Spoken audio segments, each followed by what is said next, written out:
حقیقت تو یہ ہے کہ اردو ہماری خدمت کر رہی ہے، اردو سے ہماری روزی روٹی چلی، لیکن اردو کی خدمت وہ لوگ کرتے ہیں جن کی روزی روٹی اردو سے نہیں چل رہی۔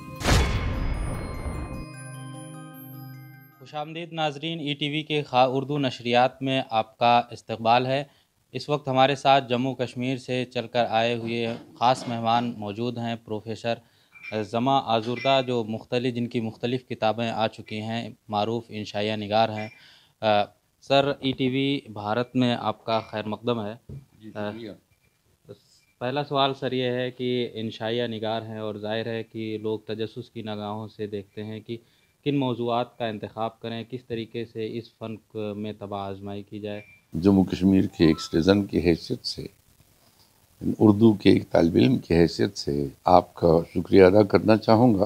اردو فکشن کو لے لیجئے کہ ہم نے آپ کو رتنا در سرشار دے دیا، جس سے شروعات ہوتی ہے ایکچوئل فکشن کی، اور جس نے فنیشنگ ٹچ دی وہ ہمارے منٹو ہیں، ساتھ حسن منٹو اگین کشمیری، جس شاعر کے بہت چرچے رہے، اقبال، وہ بھی اصل میں کشمیری، میرا جی جس کو آپ جدید شاعری کا انب پیغمبر مانتے ہیں وہ بھی کشمیری۔ جہاں تک انشائیہ کا تعلق ہے، یہ حقیقت میں یہ مشکل فن تو ہے نہیں، یہ مخصوص ہے۔ اصل میں فن ہے اس کا کہ آدمی دوسروں کو انگیز کر سکے، دوسروں کی سوچ کو اپنے اوپر حاوی کر سکے۔ تو یوں انشائیہ نگاروں کی تعداد کم رہی ہے۔ کم اس لیے رہی ہے کہ بہت زیادہ لوگ سامنے نہیں آئے، ورنہ اکثر لوگ اس طرح سے سوچتے ہیں، دوسروں کی نظر سے دیکھتے ہیں۔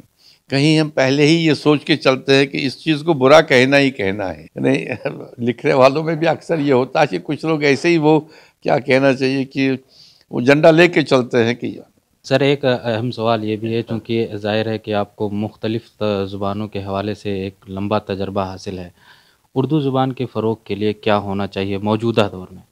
حقیقت تو یہ ہے کہ اردو ہماری خدمت کر رہی ہے، اردو سے ہماری روزی روٹی چلی۔ ایک بات یہ میں واضح اس لیے کرنا چاہتا ہوں کہ کچھ لوگ سمجھتے ہیں کہ شاید کشمیریوں نے اردو پہ احسان کیا ہے، یہ ان کی ضرورت تھی جس کی وجہ سے اردو کو انہوں نے سرکاری زبان قرار۔ اس سے پہلے وہاں فارسی بھی سرکاری زبان رہی ہے، سنسکرت بھی سرکاری زبان رہی ہے، اور پھر اپنی اوریجنل جو نیٹو لینگویج۔ اب آپ فرما رہے ہیں کہ اس میں اضافہ کیوں کیا؟ کشمیری میں بھی کہا جاتا ہے اور اردو میں بھی ہیں، جتنے چراغ اتنی روشنی۔ کئی زبانیں اگر ہوں تو اور زیادہ مزہ ہے۔ البتہ ایک اس میں نقصان کا اندیشہ یوں ہے، لیکن اردو کی خدمت وہ لوگ کرتے ہیں جن کی روزی روٹی اردو سے نہیں چل رہی ہے۔ جب تک لوگ بولتے رہیں، جب تک زبان کمیونیکیشن میں رہے، اس وقت تک وہ ایکٹیو رہتی ہے، ورنہ پھر کسی زمانے میں سنسکرت کا حال ہو جاتا ہے جو یہاں ہو چکا ہے ایک زمانے میں، it was in vogue. Jammu Kashmir سے آپ ہیں تو جموں کشمیر میں اردو سرکاری زبان تھی جب ایک ہی زبان تھی، لیکن اب جو ہے 5 زبان ہے۔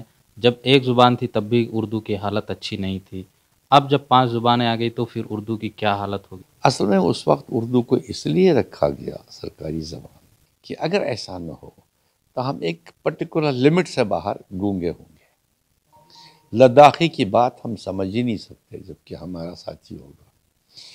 جموں سے آنے والا وہ کشمیر والے اس کی بات نہیں سمجھیں گے، کشمیر والا جموں جائے گا تو وہ اس کی بات نہیں سمجھ سکے۔ یہ ان کی ضرورت تھی جس کی وجہ سے اردو کو انہوں نے سرکاری زبان قرار۔ کسی شمار میں نہیں ہے، وہ اس لیے شمار میں نہیں، کشمیری اور ڈوگری بہت پرانی زبانیں ہیں، کشمیری خاص طور سے 5000 سال پہلے پرانی زبان ہے۔ کشمیری کا معاملہ یہ ہے کہ میڈیم آف انسٹرکشن نہیں ہے، کشمیری ایز اے لینگویج ہم پڑھتے ہیں، اس میں پوئٹری زیادہ ہے اور باقی علوم جو ہیں وہ کم ہیں۔ نیو ایجوکیشن پالیسی گورنمنٹ لا رہی ہے، آپ کو کیا لگتا ہے کہ اردو کی ترقی کس طریقے سے ہوگی؟ چونکہ اردو والوں میں بھی ایک طریقے سے بے چینی دیکھی جا رہی ہے۔ یہ دیکھیے، یہ بھی ایک تجربہ ہے، ابھی ہمارے ایکسپرٹس اس کو سامنے لا رہے ہیں، پھر دیکھیے کیا ہوگا۔ البتہ کچھ چیزیں اس میں ایسی ہیں، جیسے نالج آف انڈیا کے حوالے سے جہاں ذکر آیا ہے، ذرا سا پڑھا تھا میں نے، وہاں اینشنٹ انڈیا کا ذکر ہے۔ اگر صرف اینشنٹ انڈیا کو انڈیا سمجھیں گے تو یہ میڈیول پیریڈ جو ہے، جس میں مسلم پیریڈ آئے گا، جس میں برٹش پیریڈ آئے گا، اس میں سب وہ یعنی یہ ہو جائے گا کہ وہ شاید ہمارے بچوں کو اس کا پتہ ہی نہیں رہے گا. ہائر ایجوکیشن کے ساتھ ملا دیا ہے. It has become hierarchy. جو لائبنیز یاد آتے ہیں اس کی جو تھیوری آف مونیڈس ہے ایگزیکٹلی اسی طرح سے دھیرے دھیرے باٹم سے ٹاپ تک جاتے ہیں.